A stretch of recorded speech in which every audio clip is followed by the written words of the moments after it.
الله وبركاته.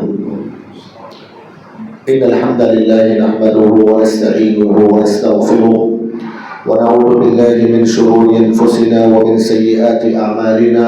من يهده الله فلا مضل له ومن يضلله فلا هادي له، وأشهد أن لا إله إلا الله وحده لا شريك له، وأشهد أن محمدا عبده ورسوله.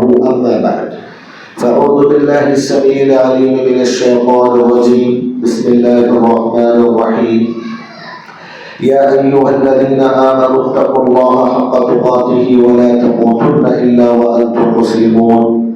يا أيها الناس اتقوا ربكم الذي خلقكم من نفس واحدة وخلق منها زوجها وبث منهما رجالا كثيرا ونساء، واتقوا الله الذي تساءلون به والأرحام إن الله كان عليكم رقيبا. يا أيها الذين آمنوا اتقوا الله وقولوا قولا سديدا يصلح لكم أعمالكم ويغفر لكم ذنوبكم، ومن يطع الله ورسوله فقد فاز فوزا عظيما.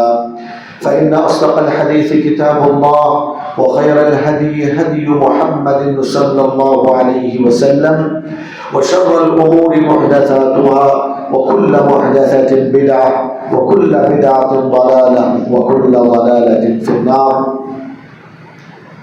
معزز و محترم حاضرین مجلس، اسلامی بھائیوں، بزرگوں، نوجوانوں اور پردہ نشین خواتین اسلام، میں سب سے پہلے آج کے اس مبارک مناسبت سے اللہ تعالیٰ کا بے انتہا شکر بجا لاتا ہوں، جس کی توفیق سے آج ہم اور آپ دین کی باتیں سننے اور سنانے کے لیے جمع ہوئے ہیں۔ اللہ تعالیٰ ہمارے اس جمع ہونے کو شرف قبولیت عطا فرمائے، اور اللہ تعالیٰ ہماری اس مجلس کو ان مجلسوں میں شمار فرمائے جن مجلسوں میں اللہ تعالیٰ کی طرف سے رحمتوں کا نزول ہوتا ہے، سکون و اطمینان کا نزول ہوتا ہے، برکتوں کا نزول ہوتا ہے، جن مجلسوں میں اللہ تعالیٰ کے فرشتے حاضر ہوتے ہیں، اور اللہ تعالیٰ اس طرح کی مجلس میں شریک ہونے والے تمام لوگوں کا ذکر اپنے قریبی فرشتوں کے سامنے کرتا ہے۔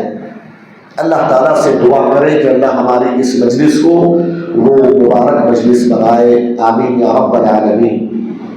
محترم حضرات اور خواتین اسلام، انشاءاللہ یہ 15 روزہ ہمارا یہ پروگرام انشاءاللہ اللہ رب العالمین کی توفیق اور اس کے فضل سے جاری و ساری رہے گا۔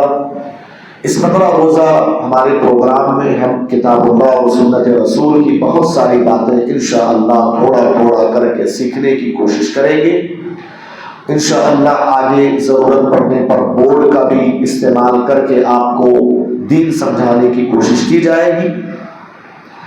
آج کے اس درس کے اندر اور اگلے 2-3 دروس میں میں آپ کے سامنے نوجوانوں کے لیے ہمارے اسلاف کرام نے جو نصیحتیں فرمائی ہیں، ان نصیحتوں کا سلسلہ انشاءاللہ لے کر چلوں گا۔ یاد رکھیں، اسلاف کرام، صحابہ، تابعین و تبع تابعین، ان کی نصیحتوں میں، ان کے بیانوں میں بڑی برکت ہوا کرتی تھی۔ علامہ ابن قیم رحمہ اللہ فرماتے ہیں، کلام المتقدمین قلیل کثیر البرکہ۔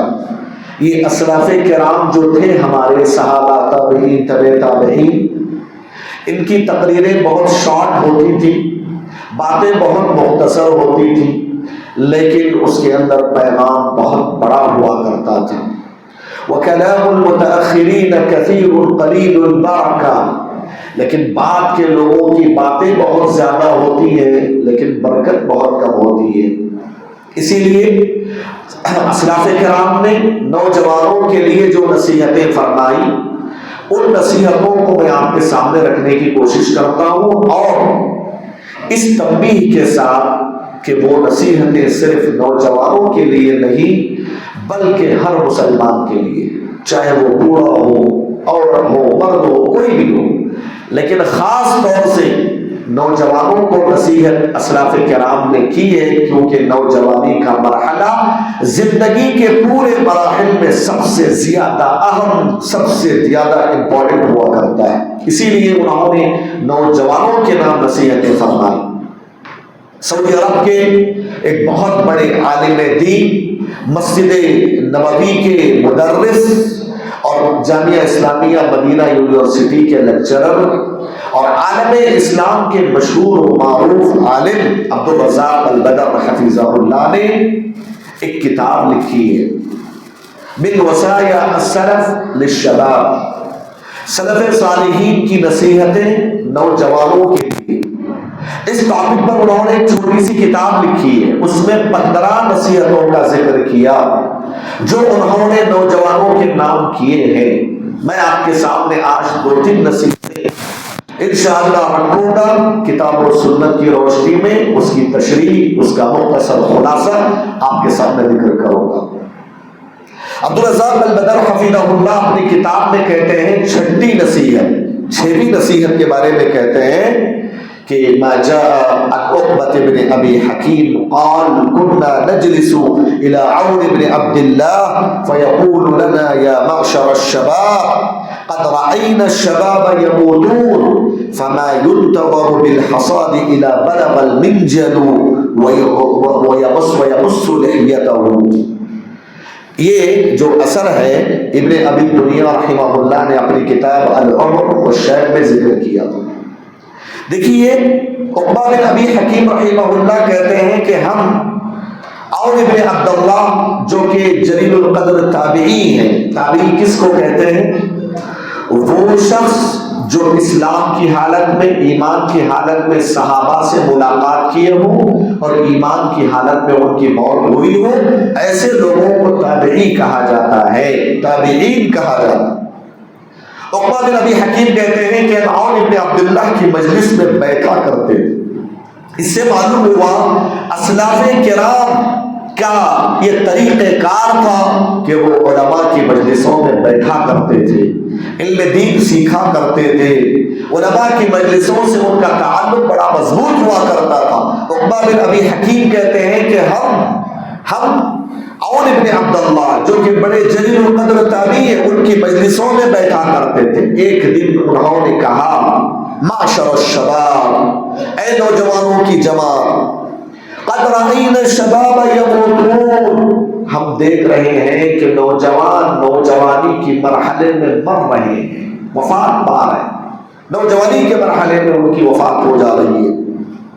فما ينتظر بالحصاد اذا بلغ المنجل، سوال کرتے ہیں سامنے والوں سے، حاضرین سے، کہتے ہیں بتاؤ کوئی ایسی کھیتی ہے اس کے پھل پک چکے ہیں اور اسے کاٹنے کا وقت بھی آ گیا ہے، دراتی چلانے کا وقت آ گیا ہے، اب اس کے بعد اس فصل کے بارے میں کس بات کا انتظار رہ جاتا ہے؟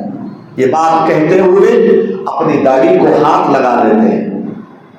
عبدالرزاق البدر حفظہ اللہ اور ابن عبداللہ کے اس جلیل القدر نصیحت کو ذکر کرنے کے بعد کہتے ہیں اصل میں اور ابن عبداللہ یہ پیغام دینا چاہ رہے تھے کہ جب انسان بڑھاپے کے مرحلے کو پہنچتا ہے اس کی موت کا وقت قریب آ جاتا ہے، بالکل ویسے ہی جیسے کسی کھیتی پک چکی ہے، دراتی چلانے کا وقت آ چکا ہے، اب صرف ایک ہی چیز باقی رہتی ہے کہ اس فصل کو کاٹ دیا جائے۔ جس طریقے سے اس فصل کو کاٹ دیا جاتا ہے بالکل ویسے ہی جب انسان بڑھاپے کے مرحلے کو پہنچتا ہے اس کی موت کا وقت قریب آ جاتا ہے۔ عبدالرزاق البدر حفظہ اللہ اس اثر کی تشریح کرتے ہوئے کہتے ہیں کہ ایک نوجوان کو چاہیے کہ نوجوان اس دھوکے میں ہرگز مبتلا نہ رہے کہ میری عمر اور زیادہ ہے، میں اور لمبا جیوں گا، اور میں تو ابھی نوجوان ہوں، میری عمر کیا ہے، ابھی تو مجھے بہت لمبا جینا ہے۔ اس قسم کی سوچ اور فکر اپنے دل و دماغ میں لا کر دھوکے میں مبتلا نہ رہے، اس لیے کہ بہت سارے افراد ایسے ہیں لمبی عمر پاتے ہیں، لمبی عمر ہو جاتی ہے، اور حقیقت ایسا ہے کہ ہمارا بعض نوجوان اس لمبی عمر والوں کو دیکھ کر یہ سمجھتا ہے کہ مجھے بھی ابھی 70 60 100 سال جینا ہے، جبکہ کچھ نوجوان اور اس کے نتیجے میں بعض نوجوان عمل کرنے میں سستی کرتے ہیں، واجبات کو اپنانے میں سستی برتتے ہیں، اللہ کے دین کی طرف آتے نہیں ہیں، یہ سوچتے ہیں کہ نہیں ابھی تو نوجوانی کا مرحلہ ہے، مزے لینا ہے، مزے تو بعد میں دیکھیں گے۔ یہ بہت غلط بات ہے، اس کی وجہ سے وہ اپنے آپ کو دھوکہ دیتے ہیں۔ کسی شاعر نے کہا تھا یعمر واحد ویغر قوما، ایک آدمی لمبی عمر پاتا ہے، لمبی عمر پا کر حقیقت میں وہ ایک طرح سے لوگوں کے لیے دھوکے کا سبب بن جاتا ہے، کیونکہ لوگ اس کی لمبی عمر کو دیکھ کر یہ سمجھتے ہیں کہ مجھے بھی ویسے جینا ہے۔ وَيَنْسَى مَنْ يَمُوتُ مِنَ الشَّبَابِ، لیکن جو نوجوانی کے مرحلے میں مر رہے ہیں لوگ، اس کو بھول جاتا ہے آدمی، اس سے عبرت حاصل نہیں کرتا، اس سے سبق حاصل نہیں کرتا۔ یہ حقیقت میں بہت بڑے دھوکے کا سامان ہے۔ امام حسن بصری رحمہ اللہ جو کہ بڑے جلیل القدر تابعی ہیں، جب ایک مرتبہ ان کی مجلس سجی ہوئی تھی، جیسے آپ بیٹھے ہیں ویسے ان کی مجلس میں نوجوان بھی تھے، بوڑھے بھی تھے۔ انہوں نے نوجوانوں اور بوڑھے لوگوں کو خطاب کرتے ہوئے خاص کر کے بوڑھے لوگوں سے کہا یا معشر الشیوخ، اے بوڑھے لوگوں کی جماعت، ما ينتظر بالزرع اذا بلغ، بتاؤ جب کسی کھیتی کے پھل پک جائیں کس چیز کا انتظار ہوتا ہے؟ انہوں نے جواب دیا اس کی کٹائی کا۔ تو امام حسن بصری کہتے ہیں یا معشر الشباب، اب نوجوانوں سے خطاب کر کے کہا ان الزرع قد تدركه العاهة قبل ان يبلغ، اے نوجوانوں کی جماعت یاد رہنا چاہیے کبھی کھیتی پکنے سے پہلے ہی برباد ہو سکتی ہے۔ کھیتی پکنے سے پہلے ہی آسمان سے کوئی آفت آ جاتی ہے، بارش برستا ہے یا سیلاب آتا ہے تو برباد ہو جاتی ہے۔ عبدالرزاق البدر حفیظہ اللہ کہتے ہیں امام حسن بصری رحمہ اللہ اس اثر میں یہ پیغام دینا چاہ رہے تھے کہ لوگوں یاد رکھنا یہ ضروری نہیں ہے کہ ہر انسان کو بڑھاپے کے مرحلے کو پہنچنے کے بعد مرے، یہ ضروری نہیں ہے۔ بہت سارے لوگ بڑھاپے کے مرحلے کو پہنچنے سے پہلے ہی مر جاتے ہیں، نوجوانی کے مرحلے میں ہی مر جاتے ہیں۔ اسی لیے عبداللہ بن عمر رضی اللہ عنہ کہا کرتے تھے جب تم صبح کر لو شام کا انتظار نہ کرو، جب تمہیں شام مل جائے تو صبح کا انتظار نہ کرو، غنیمت جانو، اپنی عمر کو غنیمت جانو اور اس کا صحیح استعمال کرو۔ امام ابن الجوزی رحمہ اللہ فرماتے ہیں، کیا کہتے ہیں، جس شخص کو یہ معلوم نہیں کہ موت اسے کب آ پکڑے گی، اس پر لازم ہے کہ وہ ہمیشہ اس کے لیے تیار رہے، یعنی موت کے لیے ہمیشہ تیار رہے، کبھی بھی موت آ سکتی ہے۔ اسے اپنی جوانی اور صحت پر ہرگز دھوکے میں نہیں رہنا چاہیے کہ میں نوجوان ہوں، میں ہٹا کھٹا ہوں، میں صحت مند ہوں، مجھے کوئی چیز نقصان نہیں پہنچا سکتی، میں تو اچھا صحت مند ہوں، کوئی بیماری نہیں ہے مجھے، میں اور لمبا سال جیوں گا۔ ایسا ہرگز دھوکے میں نہ رہے، کیونکہ بہت سارے لوگ جوانی ہی میں اس دنیا سے رخصت ہو جاتے ہیں۔ یہ اور ابن عبداللہ رحمہ اللہ کی جو نصیحت تھی نوجوانوں کے نام، اس کی تشریح میں مختصر طور پر عبدالرزاق البدر نے یہ باتیں لکھی ہیں۔ ساتویں نصیحت انہوں نے اس کتاب میں جو نقل کی وہ قابوس ابن ابی ذبیان رحمہ اللہ کہتے ہیں صلینا یوما ما خلف ابی ذبیان، ہم ایک مرتبہ ابو ذبیان جلیل القدر تابعی ہیں، ان کے پیچھے ہم نے فجر کی نماز پڑھی صلاۃ الاولی ونحن شباب، ہم سب کے سب نوجوان تھے۔ قابوس ابن ابی ذبیان کہتے ہیں کہ ہم ابو ذبیان کے پیچھے فجر کی نماز ادا کی، ہم سب کے سب نوجوان تھے۔ کلنا من الحی، پورے محلے کے پورے ہم نوجوان تھے، الا المؤذن، سوائے مؤذن کے، فانه شیخ، اس لیے کہ مؤذن ہمارے جو مؤذن تھے وہ بوڑھے تھے، ہم سب نوجوان تھے۔ فلما سلم، جب ابو ذبیان جلیل القدر تابعی فرض نماز سے فجر کی نماز سے سلام پھیرتے ہیں، التفت الینا، ہماری طرف متوجہ ہوتے ہیں اور کیا کہتے ہیں، ثم جعل يسأل الشباب، نوجوانوں سے سوال کرنے لگتے ہیں، من انت، تم کون ہو، تمہارا نام کیا ہے، تمہارا نام کیا ہے، تم کون ہو، سب کو پوچھتے ہیں، حالات معلوم کرتے ہیں۔ مقصد یہ ہوتا ہے کہ ان کی حوصلہ افزائی ہو سکے، ان کے اندر عبادت کا شوق پیدا ہو سکے، ان کو شوق اور جذبہ دلانے کے مقصد سے ان کے بارے میں حالات معلوم کرتے ہیں. اس کے بعد کیا کہتے ہیں معلوم؟ انه لم يبعث نبی الا وهو شاب. اللہ تعالیٰ نے کسی بھی نبی کو اس دنیا میں بھیجا تھا تو وہ نوجوانی کے مرحلے میں نبی بنا کر بھیجا تھا. وَلَمْ يُؤْتَ الْعِلْمُ خَيْرٌ مِّنْهُ وَهُوَ شَابٌ. اور سب سے بہترین مرحلہ علم دین حاصل کرنے کا وہ نوجوانی ہے. اس اثر کو ابو خیثمہ رحمہ اللہ نے اپنی کتاب ہے کتاب العلم، اس کتاب کے اندر اس اثر کو نقل کیا ہے. عبدالرزاق البدر حفظہ اللہ اس اثر کو نقل کرنے کے بعد کہتے ہیں کہ سلف صالحین، صحابہ، تابعین، تبع تابعین کی عادت یہ تھی کہ وہ نوجوانی کے مرحلے کی قدر کیا کرتے تھے، اس کی قیمت کو سمجھا کرتے تھے. کیوں؟ اس لیے کہ یہی وہ عمر ہے جس میں انسان خیر اور بھلائی حاصل کرتا ہے، اور اس کے اندر طاقت ہوتی ہے، صحت ہوتی ہے، عقل بہت مضبوط ہوتی ہے. نوجوانی کے مرحلے میں سمجھنے کی صلاحیت بہت زیادہ اس کے پاس اللہ رکھا ہوتا ہے. اسی لیے سلف صالحین نوجوانی کے اس مرحلے کو بہت غنیمت جانتے تھے اور علم دین حاصل کرنے میں اپنی یہ نوجوانی لگایا کرتے تھے. محترم حضرات اور خواتین اسلام، یہ جو میں نے آپ کے سامنے دو نصیحتیں سلف صالحین کی ذکر کی اور عبدالرزاق البدر کی مختصر تشریح آپ کے سامنے ذکر کی، میں بات کو سمجھتے ہوئے ان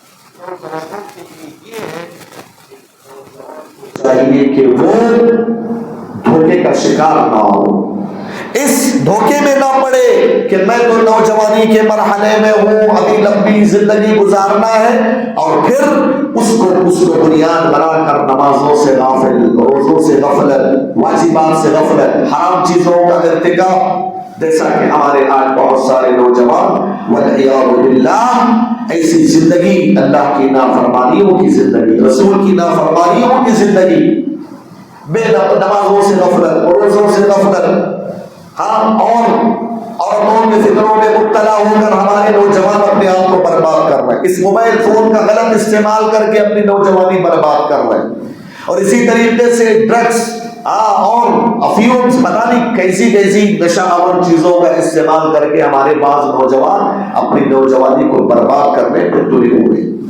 دھوکہ، نوجوانی ہماری مرضی، ہماری نوجوانی ہماری صحت ہماری مرضی، جو چاہے کرو، آزاد، یہی دھوکہ ہے.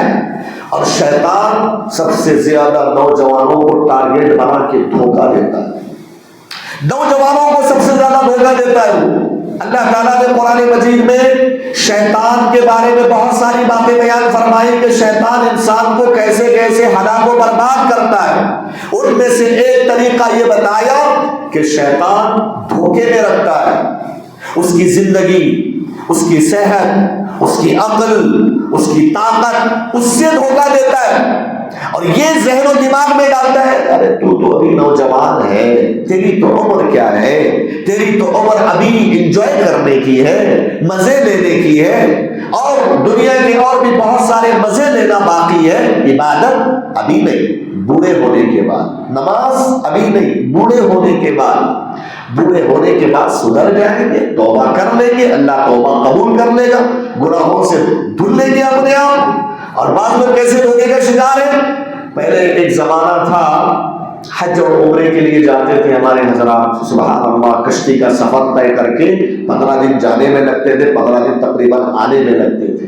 اس کے اندر ایک اثر تھا معلوم، جب وہ حج اور عمرہ کر کے واپس آتے ان کی زندگیاں بدل جاتی، نیکیوں میں بدل جاتی، اچھائیوں میں بدل جاتی، گناہوں کو چھوڑ دیتے، گناہوں کی زندگی کو الوداع کہہ دیتے. لیکن آج کے دور میں پیمانہ بدل گیا، لوگ حج اور عمرہ کو معمولی سمجھ لیا ہے، اتنی عظیم عبادت ہے، جا رہے حج کر رہے ہیں، عمرہ کر رہے ہیں، آ رہے ہیں، زندگی میں کوئی تبدیلی نہیں، وہی دھوکہ دھڑی تجارتوں میں، بے نمازی بن، رسم و رواج، شرک و بدعات، خرافات، وہی کیا سوچ رہے ہیں؟ دھوکہ. اور ایک عمرہ کر کے آئیں گے نا، توبہ کر کے آ جائیں، اور ایک حج کر کے آ جائیں گے، گناہ اللہ تعالیٰ معاف کر دے گا. شیطان اس طریقے سے انسان کو دھوکے میں لا کر اللہ کی واجبات سے دور کر دیتا ہے، اللہ کے حرام کردہ چیزوں میں ڈال دیتا ہے. اور سب سے زیادہ شیطان کا ٹارگٹ، ہدف ایک نوجوان ہوتا ہے. نوجوانوں کو سب سے زیادہ دھوکہ دیتا ہے وہ، یہی دماغ میں ڈال کر کے تو نوجوان ہے، ابھی تجھے لمبا جینا ہے، تو ابھی کیا کر رہا ہے، ابھی تو نماز روزہ داڑھی، ارے یہ سب چھوڑ، زندگی کے مزے لے، بعد میں دیکھیں گے. یہ سب سے زیادہ شیطان نوجوانوں کو اس طریقے سے دھوکے میں ڈالتا ہے. اللہ تعالیٰ نے قرآن مجید میں کہا وَلَا يَغُرَّنَّكُمْ بِاللَّهِ الْغَرُورُ، دھوکہ دینے والا تمہیں دھوکے میں مبتلا نہ کرے. مفسرین کہتے ہیں یا دھوکہ دینے والا کون مراد ہے؟ شیطان. شیطان سب سے زیادہ بندوں کو دھوکہ دیتا ہے، نوجوانوں کو دھوکہ دیتا ہے، انسانوں کو دھوکہ دیتا ہے، تاکہ سب کے سب اللہ کے راستے سے دور ہو کر جہنم میں چلے جائیں. اسی لیے اللہ تعالیٰ تنبیہ کر رہا ہے وَلَا يَغُرَّنَّكُمْ بِاللَّهِ الْغَرُورُ، یہ دھوکہ دینے والا شیطان تمہیں دھوکہ نہ دے، تم اس کے دھوکے میں نہ آ جاؤ. شیطان کی سازش کو سمجھو، اس کے مقصد کو سمجھو. سلف صالحین کہا کرتے تھے ایاکم والتسویف. آج ہمارے نوجوانوں میں ہے نا یہ بات، نماز پڑھو جی، نہیں اس آپ تھوڑا سارا کام ہے، وہ بزنس سیٹ ہونے کے بعد میں نیک بن جاؤں گا. بعض لوگوں کا ٹارگٹ گھر بنا رہا ہوں، پریشانیاں ہیں، تھوڑا زندگی میں سیٹل ہو جاؤں، انشاءاللہ نماز کا پابند بن جاؤں گا. تھوڑا کچھ معاملات صحیح نہیں چل رہے، وہ سیٹل ہونے کے بعد نماز کی پابندی کروں گا. اور بعض لوگ کیا کرتے، دیکھو آپ نوجوان ہو یا دوسرے افراد، دین کو سب سے آخر میں رکھتے ہیں، سب سے آخری کیٹیگری ان کی دین کی. اور اس کا انداز کیسا رہتا ہے لوگوں کا؟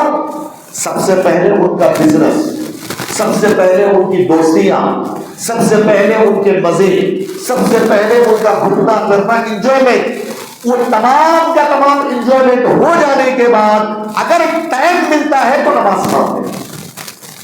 اگر اپنے بزنس میں، اپنے کاموں میں پورا ٹائم چلا گیا تو نماز نہیں، تب نماز یاد نہیں آتی. نماز کب یاد آتی؟ پورے اپنے دنیا کے کام و کاج سے فارغ ہونے کے بعد ٹائم ملا تو نماز.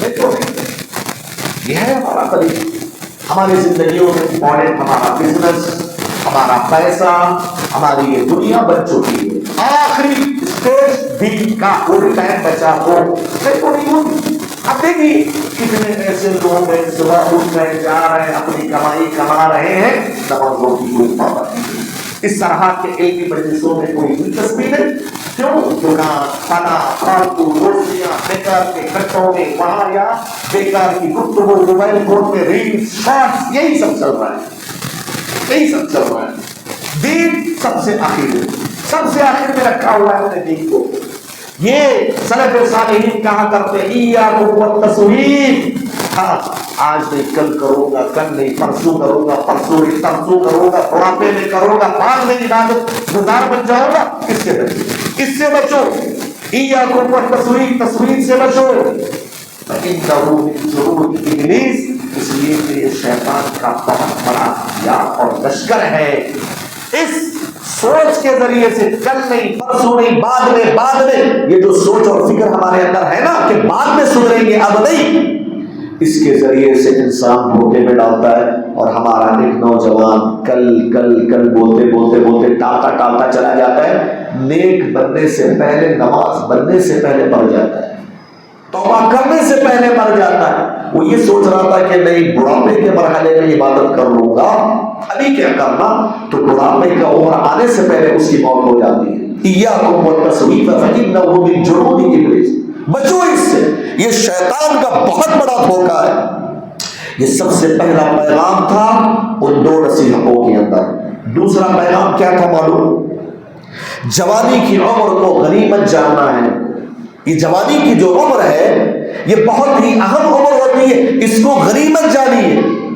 بار بار جوانی نہیں آتی، ایک بار گئی تو بار بار نہیں آتی. اللہ تبارک و تعالیٰ نے جوانی ایک ہی مرتبہ رکھا ہے، اسی لیے ایک مسلمان کو چاہیے کہ اپنی نوجوانی کے مرحلے کو غنیمت جانے۔ پیارے نبی صلی اللہ علیہ وسلم کی پیاری سی حدیث ہے، اغتنم خمسا قبل خمس، 5 چیزوں کو 5 چیزیں آنے سے پہلے غنیمت جان لو۔ آپ نے کہا شبابک قبل حرمک، بڑھاپا آنے سے پہلے نوجوانی کو غنیمت جان لو، کیونکہ بڑھاپا تو آنا ہے۔ بڑھاپا آنے سے پہلے اللہ نے آپ کو نوجوان بنایا ہے، نوجوانی کی زندگی دی ہے، اسے غنیمت جاؤ قبل اس کے کہ تم بوڑھے ہو جاؤ۔ آپ نے کہا وصحتک قبل سقمک، بیمار ہونے سے پہلے صحت مندی کو غنیمت جان لو، بیمار ہونے سے پہلے۔ کیوں؟ ایک آدمی اگر بیمار پڑ گیا، اللہ نہ کرے، اللہ تعالیٰ مسلمانوں کو حادثات سے محفوظ رکھے، آمین یا رب العالمین، لیکن آدمی باہر جاتا ہے، وہاں یہاں کام کاج کے خاطر حادثے کا شکار ہو گیا، کسی بیماری کا شکار ہو گیا، ہاسپٹلائزڈ ہو گیا، اس کے بعد کیا ہوتی ہے؟ طاقت، نہ عبادت ڈھنگ سے کر سکتا ہے، وضو کرنے کی طاقت اس کے پاس نہیں ہوتی۔ اسی لیے میرے نبی کہتے ہیں کہ غنیمت جانو صحت مندی کو، اللہ نے آپ کو طاقت دیا، صحت دیا، غنیمت جانو، اس سے فائدہ اٹھاؤ قبل اس کے کہ تم بیمار پڑ جاؤ۔ نبی علیہ الصلوۃ والسلام نے اس کے بعد کہا وغناک قبل فقر، فقر آنے سے پہلے، غربت آنے سے پہلے، لاچاری آنے سے پہلے، بے بسی آنے سے پہلے اپنی مالداری کو غنیمت جانو۔ اللہ نے اگر آپ کو پیسہ دیا ہے، مال دیا ہے، اس کو غنیمت جانو، اس کا صحیح استعمال کرو۔ فقر اور فقر آنے سے پہلے آپ یہ سوچیں گے کہ نہیں آج میں کل صدقہ کروں گا، پرسوں نہیں ترسوں کروں گا، زکوٰۃ اس سال نہیں اگلے سال دوں گا، آتے آتے آپ فقر و فاقے سے دو چار ہو جائیں، کیا معلوم آپ کا مال اللہ تعالیٰ چھین لے، آپ کے بزنس میں نقصان ہو جائے۔ ایسا ہوتا ہے، بہت سارے لوگ کروڑپتی تھے لیکن ہاتھ پیر میں آ گئے ہیں، پریشان ہیں، آج پیسہ نہیں ہے، ٹائٹ ہے زندگی، خرچ کرنا چاہ رہے ہیں تو بھی پیسہ نہیں، لیکن جب تھا تو تب خرچ نہیں کرتے تھے۔ اللہ کے نبی صلی اللہ علیہ وسلم نے کہا وغناک قبل فقرک، تو فقر اور فاقے سے پہلے مالداری کو غنیمت جان لو۔ نبی علیہ الصلوۃ والسلام نے اس کے بعد چوتھے نمبر پر فرمایا وفراغک قبل شغلک، کسی بھی کام میں بزی ہونے سے پہلے، مشغول ہونے سے پہلے خالی وقت کو غنیمت جان لو۔ آج لوگوں کے پاس خالی وقت بہت ہے نہیں، لیکن وہ وقت کہاں لگ رہا ہے؟ موبائل فون میں۔ موبائل فون اس دنیا کا سب سے بڑا فتنہ خور بول سکتے ہیں لوگ۔ ہاں الحمدللہ موبائل فون سے بہت سارے لوگ فائدہ اٹھا رہے ہیں، کوئی شک نہیں۔ اب یہ دیکھو یہ فائدہ ہے دین کا، اور بزنس کر رہے ہیں بہت سارے لوگ، صحیح حلال کمائی، الحمدللہ یقیناً اس کے اندر فائدے بھی بہت زیادہ ہیں، اچھا بھی استعمال ہے، برا بھی ہے، کرنے والے پر ہے۔ لیکن آپ دیکھیے ہمارے نوجوانوں کی اکثریت اس موبائل فون کا غلط استعمال کر رہی ہے، اپنا وقت ضائع کر رہی ہے۔ نبی فرما رہے خالی وقت ملا ہے اسے غنیمت جان لو، اس کو دین اور دنیا کے فائدے میں لگاؤ۔ آپ کی نوجوانی، آپ کا وقت، آپ کی عمر یا تو دین کے فائدے میں لگنا چاہیے یا تو دنیا کے فائدے میں لگنا چاہیے، اور ایسا نوجوان جب دین کا فائدہ حاصل کر رہا ہے دنیا کا، بس ایسا ہی وقت ضائع کر رہا ہے، ہاں یہ تو بہت بڑا عذاب ہے اللہ کی طرف سے۔ اور سلف صالحین ایسے نوجوان کو ناپسند کرتے تھے جو اپنے وقت کو بیکار یوں ہی ضائع کرتا ہے۔ اللہ کے نبی صلی اللہ علیہ وسلم نے فرمایا وفراغک قبل شغلک۔ نمبر 5 آپ نے کہا وحیاتک قبل موتک، موت آنے سے پہلے زندگی کو غنیمت جان، کیونکہ انسان مرنے کے بعد کچھ نہیں کر سکتا، اس کے عمل کا سلسلہ منقطع ہو جاتا ہے، ایک سجدہ کرنا چاہے تو بھی نہیں کر سکتا مرنے کے بعد۔ اللہ نے زندگی دی ہے، غنیمت جان لو، اسے غنیمت جان لو۔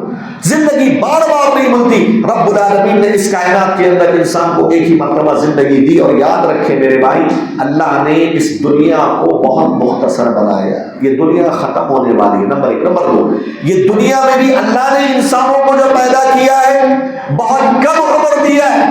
میرے نبی نے کہا میری امت کی عمریں 60 اور 70 سال کے درمیان، وَقَلَّ مَن يَجُوزُ ذَلِكَ، بہت کم لوگ ایسے ہوں گے جو 100 سال کراس کریں گے، لیکن اکثر لوگ 70-80 سال اور 60 سال میں وفات پا جائیں گے۔ نمبر 3، اب وہ 60-70 سال کے درمیان بھی وفات پائیں گے تو ہم میں سے ہر آدمی اپنے بارے میں یہ دعویٰ نہیں کر سکتا کہ میں 60-70 سال جیوں گا، نہیں، کبھی بھی موت آ سکتی ہے، وہ بھی نہیں معلوم۔ وما تدری نفس بأي أرض تموت، یہ نہیں معلوم ہم کو کہ ہم کس زمین میں، کس حالت میں، کس وقت مریں گے، اللہ تعالیٰ نے ہمیں بتایا ہی نہیں۔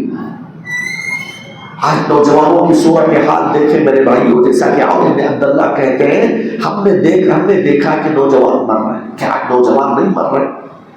کتنے نوجوان میرے بھائی جس پر 5 سال کی عمر میں، 30 سال کی عمر میں، 25 سال کی عمر میں ہارٹ اٹیک، شوگر کی بیماری، حادثات، اچانک موت، سمجھ میں نہیں آتا، خبر آتی ہے فلاں کی وفات ہوئی، اور ہم ڈسکس کرتے ہی رہ جاتے ہیں کہ بھی موت کیسے ہوئی اس کی، وہ تو ہمارے ساتھ رہتا تھا، وہ تو نوجوان تھا، وہ تو ہٹا کھٹا تھا، کوئی بیماری نہیں تھی، کوئی بیمار نہیں تھا، کیسے مر گیا؟ ہم یہ ڈسکس کرتے ہوئے ہی رہ جاتے ہیں، لیکن اس کو دفن کر دیا جا چکا ہوتا ہے۔ یہ حقیقت ہے نوجوانوں، حقیقت ہے۔ اسی لیے نبی صلی اللہ علیہ وسلم نے فرمایا اس نوجوانی کے مرحلے کو غنیمت جان، یہ نوجوانی بار بار نہیں ملتی۔ اور تیسرا پیغام، ہاں اچھا، عبداللہ بن عمر رضی اللہ عنہ کہا کرتے تھے نا کہ جب اللہ تعالیٰ نے تمہیں صبح دی ہے تو شام کا انتظار نہ کرو، شام دیا ہے تو صبح کا انتظار۔ کیوں؟ اس لیے کہ صبح ملی ہے نہیں معلوم، شام ہوتے ہوتے ہم زندہ بھی رہیں گے یا مریں گے، ہمیں نہیں معلوم، ہم صحت کی حالت میں جیسے صبح کیے شام ہم صحت کی حالت میں کریں گے نہیں معلوم۔ اگر ہم نے آج شام کیے، ہم میں سے کسی کو نہیں معلوم کہ صبح ہم میں سے ہر کوئی اٹھے گا، صحت کی حالت میں نہیں معلوم، ہمیں کچھ بھی ہو سکتا ہے۔ میرے بھائی پیارے نبی صلی اللہ علیہ وسلم نے کیا فرمایا تھا معلوم؟ یہ جو نمازیں پڑھتے ہیں نا 5 وقت، ایک نماز اور دوسرے نماز کے درمیان کتنا ڈسٹینس ہوگا بولو؟ کچھ گھنٹوں کا ہوتا ہے۔ ہم تو لمبے خواب دیکھ رہے ہیں، ہاں یہ کریں گے وہ کریں گے، پیارے نبی نمازوں کے بارے میں کہہ رہے ہیں صلی صلاۃ مودع، تم جب نماز کے لیے کھڑے ہو جاؤ اس احساس کے ساتھ وہ نماز پڑھو کہ اگلی نماز شاید مجھے نہ ملے، اس احساس کے ساتھ ہو۔ فجر کی نماز کے لیے کھڑے ہو اس احساس کے ساتھ کہ شاید ظہر کی نماز نہ ملے، ظہر کی نماز کے لیے کھڑے ہو تو اس احساس کے ساتھ کہ عصر کی نماز نہ ملے، صلی صلاۃ مودع، الوداعی نماز پڑھو۔ ہم سال کے خواب دیکھ رہے ہیں، اگلے سال وہ پلان، اس کے بعد یہ پلان، یہ پلان، پتہ ہی نہیں ہم کب مرنے والے ہیں۔ ہم لمبی امنگیں، لمبی امیدیں اس دنیا سے وابستہ کیے ہوئے ہوتے ہیں، یہ دھوکہ ہے۔ نبی صلی اللہ علیہ وسلم نے کہا جو عمر، جو وقت ملا ہے اسے غنیمت جانو، اس کو دین اور دنیا کے فائدے میں لگاؤ۔ تیسرا پیغام اسلاف کرام کی ان نصیحتوں کے اندر جو ملتا ہے نوجوانوں کے نام خاص طور سے، ایک نوجوان کو چاہیے کہ وہ اپنی جوانی کا استعمال عبادت میں کرے، اللہ کی عبادت میں کرے۔ عبادت کس کو کہتے ہیں؟ شیخ الاسلام ابن تیمیہ رحمۃ اللہ علیہ عبادت کا بڑا جامع مفہوم بتایا۔ ہم یہ سمجھتے ہیں کہ عبادت نماز، روزہ، زکات، نہیں، یہ بھی عبادت ہے، یہ تو بڑی عبادات ہے، لیکن صرف انہی چیزوں کا نام عبادت نہیں ہے۔ عبادت شیخ الاسلام ابن تیمیہ کہتے ہیں ہر وہ کام، چاہے اس کا تعلق دل سے ہو، زبان سے ہو، اعضاء و جوارح سے ہو، کوئی بھی کام آپ کریں اللہ تعالیٰ اس کام کو پسند کرتا ہے، اللہ اس سے راضی ہوتا ہے، وہ عبادت ہے۔ نماز، روزہ، زکات، آپ والدین کی خدمت میں لگے ہوئے ہیں، عبادت ہے۔ آپ کسی کو بھلائی کا حکم دے رہے ہیں، عبادت، کسی کو برائی سے روکتے ہیں، عبادت ہے۔ آپ اٹھتے بیٹھتے چلتے پھرتے زبان سے سبحان اللہ والحمدللہ اللہ کا ذکر کر رہے ہیں، عبادت ہے۔ قرآن کی تلاوت عبادت ہے، یہاں تک کہ سبحان اللہ آپ اپنی تجارت کو بھی عبادت بنا سکتے ہیں، آپ اپنے نیند کو بھی عبادت بنا سکتے ہیں۔ کب آپ کی نیت اچھی ہو، آپ تجارت اس لیے کریں کیونکہ اللہ تعالیٰ نے مجھے یہ فرض کیا ہے کہ میں اپنے بیوی بچوں کا پیٹ بھروں، اللہ نے مجھے یہ حکم دیا اس لیے میں کما رہا ہوں۔ اگر اس نیت کے ساتھ بھی آپ بزنس بھی کرتے ہو، آپ کا بزنس میں عبادت بن جاتا ہے۔ رات میں ایک نوجوان جلد سوتا ہے اس نیت کے ساتھ کہ میں تہجد پڑھنا ہے، مجھے فجر کی نماز با جماعت پڑھنا ہے، اس ارادے کے ساتھ وہ رات میں جلد سو جاتا ہے، اس کا سونا بھی عبادت بن جاتا ہے، وہ اپنے کمرے کے اندر گھراٹے لے کے سو رہا ہے، اس طرف اللہ تبارک و تعالیٰ اس کے حق میں اجر و ثواب لکھ دیتا ہے۔ آپ اپنی کام کاج، اپنے جائز کاموں کو بھی عبادت بنا سکتے ہیں۔ عبادت کا ڈیفینیشن بہت وسیع ہے میرے بھائی۔ ایک نوجوان کو چاہیے اس عبادت کے ڈیفینیشن، اس عبادت کے مفہوم کو سمجھے اور اپنی پوری زندگی جتنا ہو سکے، خاص کر کے نوجوانی کے مرحلے کو عبادت میں گزارے۔ اور یاد رکھیں، ایک نوجوان کے لیے چیلنجز بہت ہوتے ہیں۔ شیطان سب سے زیادہ نوجوانوں کے پیچھے لگا رہتا ہے، کیونکہ گرم خون ہے، جنسی خواہشات ابھرتی ہیں، خیالات منتشر رہتے ہیں، ہاں، اور جذبات قابو میں نہیں رہتے۔ ایسے وقت میں شیطان اس کا غلط فائدہ اٹھا کر ہمارے نوجوانوں کو غلط کاموں میں لگا دیتا ہے۔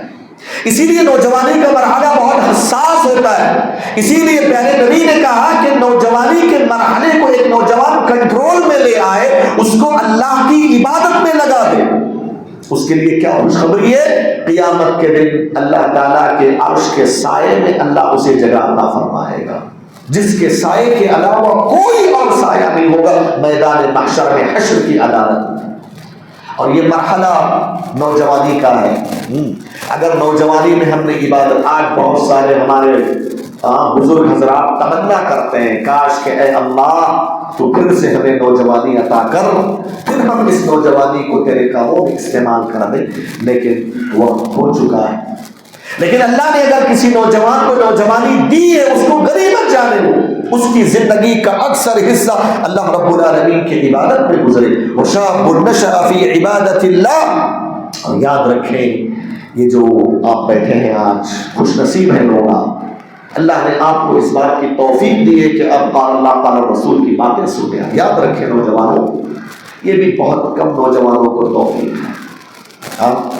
کرکٹ میچوں میں، فٹ بال میچوں میں دیکھو ہمارا نوجوان صبح اٹھے تو وہی، شام ہوئی تو وہی، یعنی زندگی گویا کہ اس نے اپنا بے مقصد سمجھ لیا، جیسے من چاہ رہا ہے ویسی زندگی گزر رہی ہے۔ نمازوں سے غفلت، کرکٹ کھلاڑیوں کے پیچھے، ہاں، فلمی اداکاروں کے پیچھے، ہیروؤں کے پیچھے، یہی سب چل رہا ہے نوجوانوں کا۔ ہاں، یہ دھوکہ ہے، یہ نوجوانی میں اللہ تعالیٰ نے قرآن میں کہا کہ نہیں معلوم کہ کس حالت میں مرو گے تو اس حالت میں مرو گا کہ آپ کے پاس کچھ اچھے اعمال ہوں، قبر میں جائیں تو آپ کے پاس عمل صالح ہو، اس کی بنیاد پر آپ کی قبر سنور جائے۔ اسی لیے نوجوانوں، اس نوجوانی کا صحیح استعمال کرو۔ یہ جو علم دین کی مجلسیں، یہ عبادت کی مجلسیں ہیں، اس مجلس میں بیٹھنا، وقت دینا عبادت ہے میرے بھائی، عبادت ہے۔ ابو امامہ باہلی رضی اللہ عنہ فرماتے ہیں، نبی صلی اللہ علیہ وسلم نے فرمایا، من غدا الى المسجد لا يريد الا ان يتعلم خيرا او يعلمه كان له كاجر حاج تامت حجته۔ ایک مسلمان چاہے مرد ہو یا عورت اللہ کے گھر آتا ہے یا آتی ہے، اس کا مقصد دین سیکھنا ہے، قال اللہ قال رسول کی باتیں سیکھنا ہے یا دوسروں کو دین سکھانا ہے، اللہ کے نبی فرماتے ہیں اسے اللہ تعالیٰ ایک مکمل حج کرنے کا ثواب عطا کرتا ہے۔ آپ یہاں بیٹھے ہیں آدھا گھنٹہ، ایک گھنٹہ، دین کی باتیں آپ نے سیکھ لیا، کچھ باتیں آپ نے سیکھا، عمل کیا، اس کا ثواب الگ سے۔ لیکن صرف اس طرح کے علم دین کی مجلس میں بیٹھ کے جب آپ واپس جاتے ہیں، آدھا ایک گھنٹہ سن کے جا رہے ہیں، ایک مکمل حج کا ثواب اللہ تعالیٰ آپ کو عطا کرتا ہے۔ معمولی بات ہے، قیامت کے دن ایک ایک نیکی کے لیے آدمی ترسے گا، چاہے گا پوری دنیا کی دولت ایک نیکی کے بدلے دے دو، ایک نیکی کوئی مجھے دے دے تاکہ میں کامیاب ہو جاؤں۔ وہاں کوئی موقع نہیں ہوگا، کیونکہ وہ دار الجزا ہے، یہ دار العمل ہے، یہ عمل کا گھر ہے، موقع ہے۔ نیکیوں کو سمیٹو، نیکیوں کو لوٹو۔ علم دین کی مجلس نیکیوں کو لوٹنے کی مجلس ہوتی ہے۔ یہاں بیٹھ کے آپ جا رہے ہیں، ایک حج کا ثواب اللہ تعالیٰ آپ کو عطا کر رہا ہے۔ تو نوجوانوں کو چاہیے کہ یہ بھی ایک اہم عبادت ہے، علم دین کی مجلسوں میں بیٹھنا، اس طرح کے علمی مجلسوں میں بیٹھنے کی کوشش کریں۔ کیا آپ کو نہیں معلوم وہ اصحاب کہف جو غار میں چھپ گئے تھے، آپ جیسے نوجوان تھے، 6-7 نوجوان، جنہوں نے اپنی پوری زندگی توحید کی حفاظت کے لیے لگا دی تھی، توحید کی حفاظت کے لیے اپنے اپنے گھر بار اپنے ملک کو چھوڑ کر ایک غار میں چھوڑ گئے تھے. کیوں قربانی دی تھی؟ توحید کی حفاظت کے خاطر. اس نے اپنی نوجوانی کو غنیمت جان کر توحید کے لیے اپنی نوجوانی کو لگایا تھا. کیا آپ صحابہ کرام کی مثالیں نہیں پڑھتے؟ مصعب بن عمیر آپ جیسے ایک نوجوان صحابی، کیا جانتے ہیں آپ مصعب بن عمیر کے بارے میں؟ یہ مصعب بن عمیر تھے جب مدینہ المنورہ مکہ المکرمہ میں تھے، ابھی مسلمان نہیں ہوئے تھے. مصعب بن عمیر رضی اللہ تعالی عنہ کسی گلی سے گزرتے تھے تو دوسری گلی والوں کو پتہ چل جاتا تھا کہ مصعب بن عمیر کا گزر ہوا. کیسے؟ وہ جو عطر استعمال کرتے تھے مکے کا سب سے بہترین مالدار صاحب، پیسوں کی کوئی کمی نہ تھی، لیکن اپنی نوجوانی کو اللہ کے راستے کے لیے لگا دیا. پیارے نبی صلی اللہ علیہ وسلم نے مصعب بن عمیر کو مدینہ المنورہ کا سب سے پہلا داعی بنا کر بھیجا. ابھی نبی ہجرت نہیں کیے تھے، اس سے پہلے مصعب بن عمیر کو کہا کہ جاؤ مدینہ اور وہاں کے لوگوں میں دعوت اور تبلیغ کا کام کرو، اسلام پہنچاؤ. اسید بن حضیر، سعد بن عبادہ، یہ دو ایسے لوگ تھے جو اپنے قبیلے کے سردار تھے، بڑے بڑے لوگ تھے، کافر تھے. مصعب بن عمیر نے اپنی جوانی کا صحیح استعمال کر کے ان تک اللہ کا پیغام پہنچایا. مصعب بن عمیر کی دعوت کی برکت سے اللہ کی توفیق کے نتیجے میں دونوں مسلمان ہو جاتے ہیں، اسید بن حضیر، سعد بن عبادہ. اور یہ سعد بن عبادہ جب اسلام لے آتے اپنے قبیلے کے پاس جا کر یہ اعلان کرتے ہیں کہ لوگوں، جب تک تم اسلام نہیں لاؤ گے تب تک میری بات تم سے بند. سعد بن عبادہ کا بڑا مقام تھا قبیلے والوں کے پاس، بہت چاہتے تھے، وہ بہت چاہتے تھے. سعد بن عبادہ نے کہا کہ اسلام لاؤ گے تو بات نہیں کرو، پورے کا پورا بنو عبد الاشہل کا قبیلہ مسلمان ہو جاتا ہے.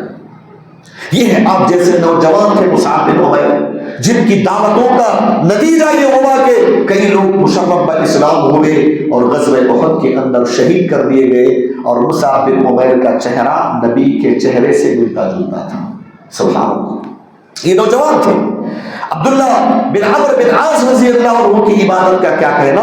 یہ آپ جیسے نوجوان تھے جنہوں نے اپنی زندگی کو رب کی عبادت میں لگا دی. عبداللہ بن عمرو بن عاص کا معاملہ یہ تھا کہ جب شادی ہوئی، شادی ہونے کے بعد مسئلہ یہ تھا کہ وہ بیوی کے قریب نہیں گئے تھے، کئی دن گزر گئے.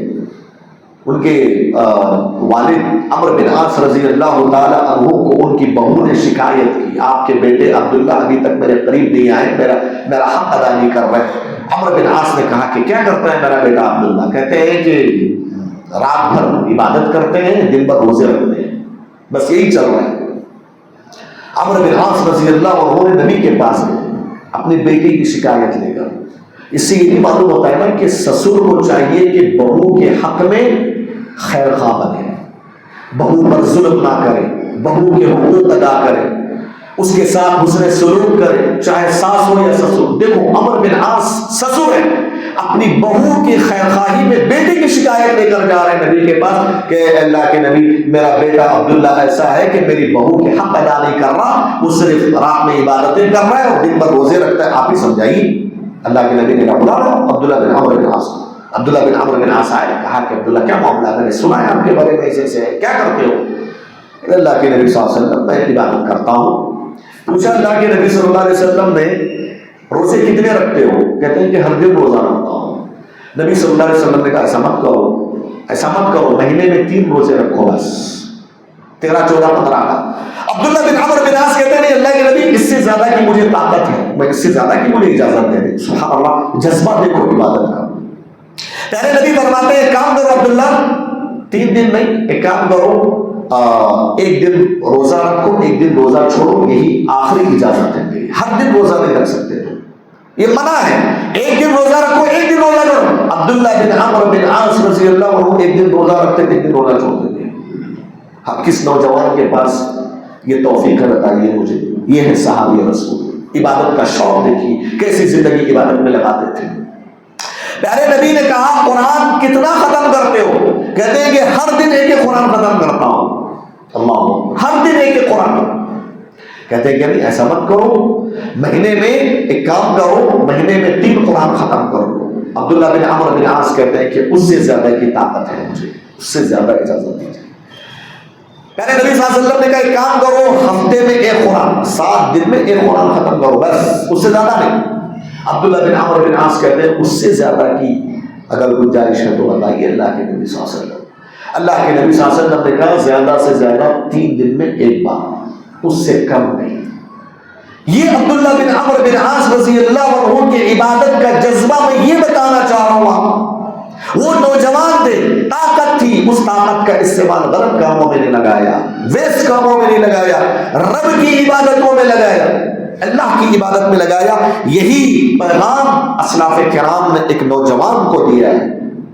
اسی لیے نوجوانوں کو چاہیے کہ نوجوان اپنی زندگی، اپنا وقت جو ہے اللہ رب العالمین کی عبادت میں لگائے۔ اس کے بعد 8ویں نصیحت اسلاف کرام کی نوجوانوں کے لیے کیا تھی میں بتاتا ہوں مختصر وقت میں، یہ بہت اہم ہے۔ عبد الوہاب الثقفی رحمہ اللہ کہتے ہیں، ایوب السختیانی یہ جلیل القدر تابعی ہیں، ہمارے پاس آئے اور کہا یا معشر الشباب احترفوا لا تحتاجون ان تأتوا ابواب هؤلاء۔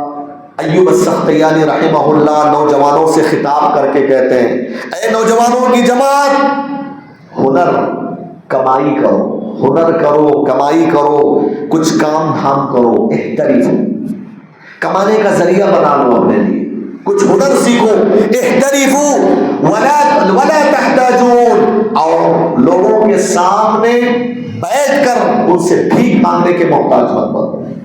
لا تحتاجون ان تأتوا ابواب هؤلاء، لوگوں کے سامنے ہاتھ پھیلانا، بھیک مانگنا، اس کے محتاج مت بنو، لوگوں کے محتاج مت بنو۔ احترفوا، کماؤ، محنت کرو، اپنے پیٹ کے لیے بندوبست کرو۔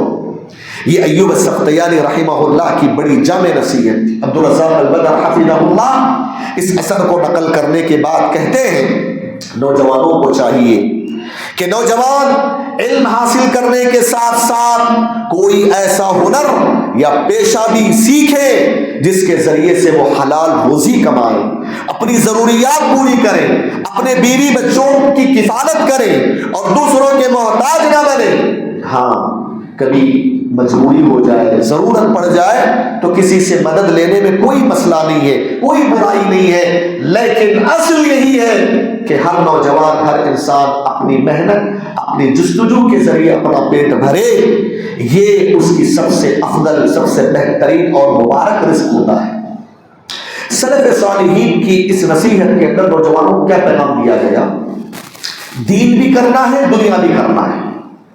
دین کرنے کا مطلب یہ آخرت کی فکر کا مطلب، دین پر چلنے کا یہ ہرگز مطلب نہیں ہے کہ دنیا چھوڑ دو۔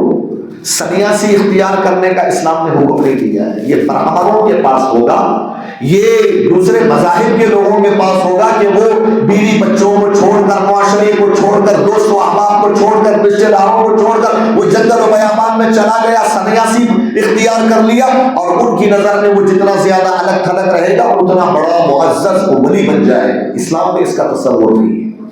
اسلام یہ کہتا ہے کہ آخرت آپ کو کمانا ہے، دنیا کے ساتھ لے کر چلنا ہے، دنیا کے ذریعے ہی آخرت کمانا ہے۔ اللہ نے قرآن میں کیا بولا؟ وَلَا تَنْسَ نَصِيبَكَ مِنَ الدُّنْيَا، تم اپنے دنیا کے حصے کو مت بھلاؤ، اپنے دنیا کے حصے کو مت بھلاؤ، دنیا بھی کماؤ، کیونکہ اللہ تعالیٰ نے سسٹم ہی ویسے رکھا ہے، پیٹ بھرنا ہے، بیوی بچوں کی ضروریات پوری کرنی ہے، لباس پہننا ہے، چھت چاہیے، اس کے لیے تو پیسہ چاہیے۔ اسی لیے ایوب السختیانی رحمہ اللہ کہتے تھے کہ اے نوجوانوں کی جماعت، احترفوا، محنت کرو، کماؤ، حلال کماؤ۔ میں نوجوانوں کو بڑی تیزی کے ساتھ 2-3 پیغامات آپ کے سامنے رکھنے کی کوشش کرتا ہوں۔ سب سے پہلی بات، ایک نوجوان کو چاہیے کہ نوجوان اپنا وقت ضائع نہ کرے، کچھ ہنر سیکھے۔ پہلی بات تو نوجوانوں کو تعلیم میں آگے بڑھنا چاہیے، ترقی کرنا چاہیے۔ آج امت کو ڈاکٹروں کی ضرورت ہے تاکہ وہ غریب اور مسکین کا مفت علاج کر سکے یا کم پیسوں میں علاج کر سکے۔ آج ڈاکٹروں کی ضرورت۔ آج ہمارے نوجوان کیا ہو رہا ہے؟ موبائل فون میں اپنا وقت ضائع کر کے ایجوکیشن میں آگے نہیں بڑھ رہے، اور یہ لڑکیوں کے فتنے نا، چیٹنگ، وہی سب چل رہا ہے ہاں کالجز میں۔ اس کے نتیجے میں ہمارے نوجوان دنیا کی تعلیم سے پیچھے ہو رہے ہیں، جبکہ ہماری اس امت کو علماء کی جہاں ضرورت ہے، ڈاکٹروں کی بھی ضرورت ہے۔ امام شافعی رحمۃ اللہ علیہ کہا کرتے تھے کسی ایسی جگہ میں اپنا گھر مت بسانا جہاں دو لوگ نہ ہو. جہاں دو لوگ نہ ہو وہاں اپنا گھر نہیں بسانا. اس علاقے میں اپنے آپ کو مت بساؤ, چھوڑ دو ایسا گاؤں جہاں دو لوگ نہ ہو. نمبر ایک عالم, نمبر دو ڈاکٹر. اس لیے کہ عالم آپ کے روح کا علاج کرتا ہے اور ڈاکٹر آپ کے جسم کا علاج کرتا ہے. اور انسان کو جینے کے لیے, سکسیسفل زندگی گزارنے کے لیے یہ دونوں ضروری, روح بھی اور جسم بھی. اگر روح بگڑ جائے, جسم اچھا ہے وہ جیتا جی مر جاتا ہے. اور اس کے مقابلے میں ایک آدمی کی روح تو زندہ ہے لیکن جسمانی اعتبار سے کمزور ہے, علاج کرنے کا کوئی ڈاکٹر نہیں ہے, تو وہ بھی پھر کما حق اور دنیا سے اور عبادتوں سے فائدہ اٹھا نہیں پاتا. اسی لیے نوجوانوں کو چاہیے کہ ایجوکیشن میں آگے بڑھے. کیوں میں بول رہا ہوں؟ کیونکہ آگے چل کے ڈاکٹر بنیں گے, انجینئر بنیں گے, جاب ملے گی اور اس کی بنیاد پر کچھ پیسے مل جائیں گے. پیسے مل جائیں گے, کمائیں گے, وہ اپنی ضرورتیں پوری کریں گے, بیوی بچے کی زندگی کے ساتھ معاملہ سیٹل ہوگا. اگر ہمارے نوجوان پڑھ نہیں پا رہے ہیں تو کم از کم ہنر سیکھ لیں, اور کسی بھی ہنر کو معمولی نہ سمجھے اگر وہ حلال طریقہ ہے. آپ کی کیپیبلٹی, آپ کے پاس جو طاقت اور استعداد ہے اس کے مطابق کمائیے, حلال کمائی کمائیے. یہ سب سے پہلے محنت اور جستجو کریں. اسی بات کا پیغام ایوب السختیانی رحمہ اللہ نے دیا تھا. اور میں بڑی تیزی کے ساتھ یہ بات کہوں گا کہ سب سے پہلے ہمارے نوجوانوں کو چاہیے کہ وہ کسب حلال کے لیے کوشش کریں, حلال کمائی کمائیں. آج حرام کمائی کے راستے بہت ہیں. نوجوان چاہتا ہے کہ نہیں, حلال کمائی پسند ہی نہیں آتی اس کو, حرام کمائی اسکیموں میں داخل ہوگا, تحقیق نہیں کرے گا, علماء سے نہیں پوچھے گا, سونی اسکیم ہوگی وہ اس میں داخل ہو جائے گا اور غلط طریقے سے پیسے کمائے گا. یہ بالکل حرام ہے. اللہ کے نبی صلی اللہ علیہ وسلم نے فرمایا ان اللہ طیب لا يقبل اللہ الا طیبا, اللہ پاک ہے, پاکیزہ چیز کو قبول کرتا ہے. اور اللہ تعالیٰ نے قرآن مجید میں مومنوں کو اسی بات کا حکم دیا جس بات کا حکم رسولوں کو اللہ تعالیٰ نے دیا. کیا حکم؟ یا ایھا الرسل کلوا من الطیبات واعملوا صالحا, اے رسولوں کی جماعت حلال کمائی کھاؤ اور نیک عمل کرو. اللہ تعالیٰ نے دوسری جگہ فرمایا یا ایھا الذین آمنوا کلوا من طیبات ما رزقناکم, ہم نے جنہیں پاکیزہ رزق دیا ہے اس سے کھاؤ, حلال رزق کھاؤ. ہمارے نوجوانوں کی صورتحال یا تو سودی معاملے میں یا تو دھوکہ دھڑی, بزنس میں دھوکہ دیتے ہیں ہمارے نوجوان. دھوکہ, فریب, جھوٹ بول کر اپنا مال بیچنا, بزنس کرنا, غلط انداز سے, غلط سلط, حلال و حرام کے درمیان نہیں. اپنی کمائی کو حلال بناؤ, اس لیے کہ اگر کمائی حلال کی ہوگی اللہ تعالیٰ آپ کی دعاؤں کو قبول کرے گا. اور ہماری دعائیں قبول نہیں ہو رہی ہیں, کیوں نہیں ہوتی دعائیں قبول؟ اس کی ایک وجہ حرام کمائی سے اللہ تعالیٰ دعائیں قبول نہیں کرتا. اسی لیے اپنی کمائی کو حلال بناؤ. نمبر دو, اس کے لیے محنت کرو. محنت کے بغیر حلال کمائی نہیں آتی, حلال رزق نہیں آتا. آج ہمارے نوجوانوں کا معاملہ محنت کم پیسہ زیادہ. ایسا کبھی ہوتا ہے کیا؟ آج ہمارے آباء و اجداد کو دیکھو جنہوں نے زندگی بھر محنت کر کے ان کے بال سفید ہو چکے ہیں, آج چل کر اپنا خاص گھر بنانے کے لائق بنے. بھائی تھوڑا تھوڑا, ایسا نہیں کہ بیٹھے بیٹھے پیسے مل جائے, محنت کرنا پڑتا ہے. نبی کریم صلی اللہ علیہ وسلم نے حدیث میں کہا تم میں سے کوئی ایک آدمی جنگل جائے اور لکڑیوں کا گھٹر جمائے, اپنے پیٹھ پر لادے, مارکیٹ جائے, بیچے, اس سے جو پیسے آتے ہیں اس کے ذریعے سے اپنے اور اپنے بیوی بچوں کی ضرورت پوری کرے, یہ اس کے لیے بہتر ہے اس کے بجائے کہ وہ لوگوں کے سامنے ہاتھ پھیلاتا پھرے. لوگ یا تو دیں گے یا تو منع کر دیں گے. اور یاد رکھیں نوجوانوں, یہ مانگنے کی عادت چھوڑیے. ایوب السختیانی نے کہا کہ محتاج نہ بنو, یہ بہت بری چیز ہے اسلام کے اندر. بعض نوجوانوں کی صورت ہے محنت نہیں کرتے, اس کے پاس پکڑیں گے, چاپلوسی کریں گے, 4 پیسے نکال لیں گے, اس سے چلائیں گے 4 ہفتہ, 1 ہفتہ, پھر پیسے ختم ہوئے دوسرے کو پکڑیں گے, اس سے دوستی کریں گے, چاپلوسی کریں گے, اس سے تھوڑا قرضہ لے لیں گے, پھر چلائیں. ایسا ہی چلتا رہتا ہے. بھیک مانگنا, لوگوں کے سامنے محتاج, یہ اچھی بات نہیں ہے. پہلے نبی صلی اللہ علیہ وسلم نے حدیث میں کہا ما يزال الرجل يسأل الناس حتى يأتي يوم القيامة وليس في وجهه مزعة لحم. ایک آدمی اس دنیا میں لوگوں سے مانگتا ہے یہاں تک کہ مر کر قیامت کے دن حشر کے میدان میں ایسی حالت میں آئے گا اس کے چہرے پہ گوشت کا لوتھڑا بھی باقی نہیں رہے گا. ایسی سزا دے کر اللہ تعالیٰ اس کیوں؟ اس نے اپنے آپ کو ذلیل کیا تھا، لوگوں کے سامنے ہاتھ مانگتا پھرتا تھا.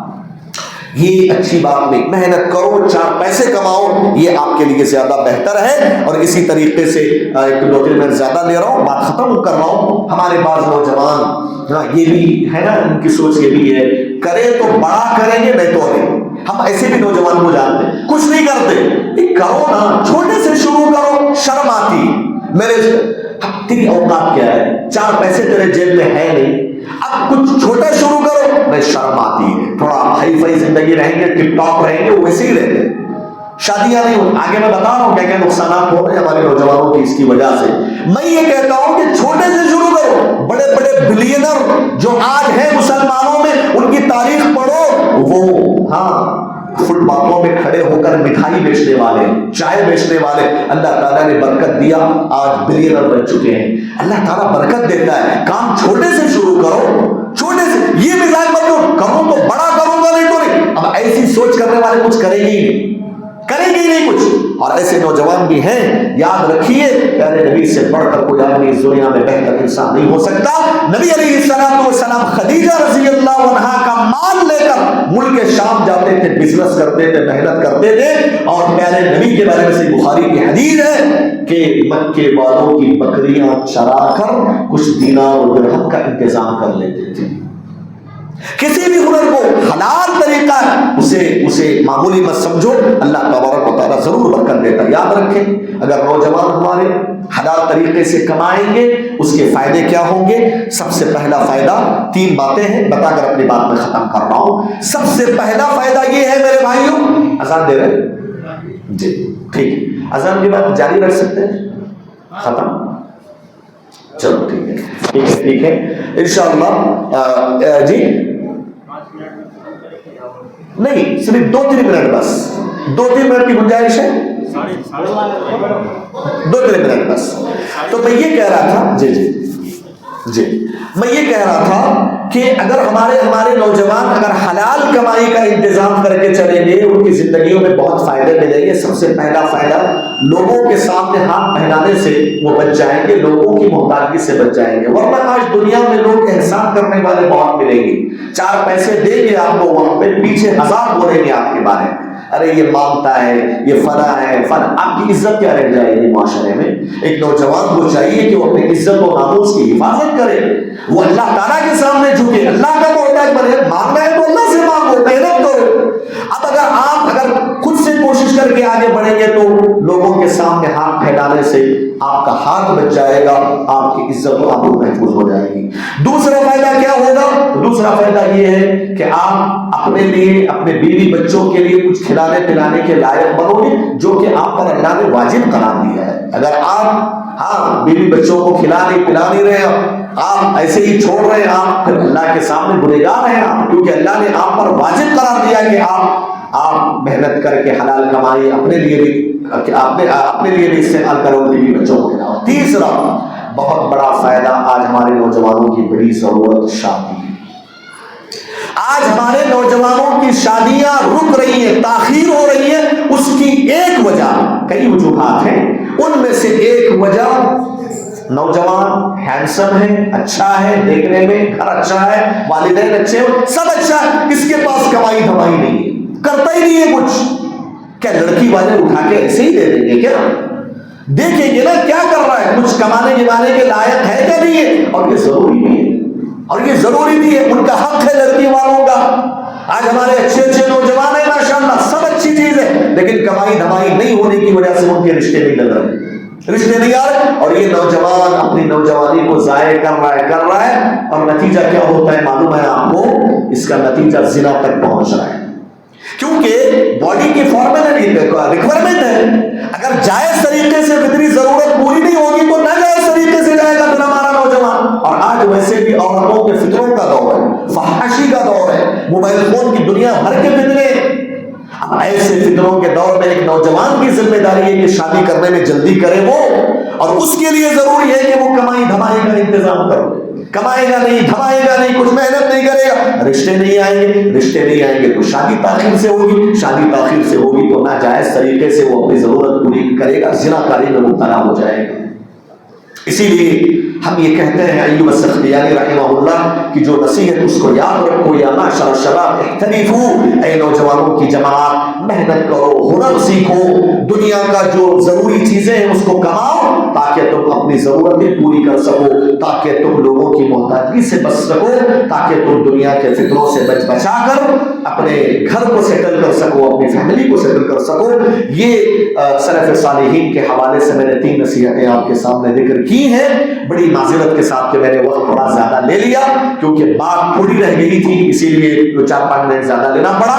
میں اسی بات پر اپنی بات ختم کرتے ہوئے اللہ تعالیٰ سے دعا کرتا ہوں کہ رب العالمین جو باتیں میں نے اسلاف کرام کے حوالے سے کہی ہیں، سب سے پہلے مجھے آپ حضرات کو عمل کی توفیق عطا فرمائے۔ اللہ تعالیٰ جب تک ہمیں زندہ رکھے عقیدت توحید اور اتباع سنت کے ساتھ زندہ رکھے، آمین۔ وآخر دعوانا الحمد للہ رب العالمین، والسلام علیکم ورحمۃ اللہ وبرکاتہ۔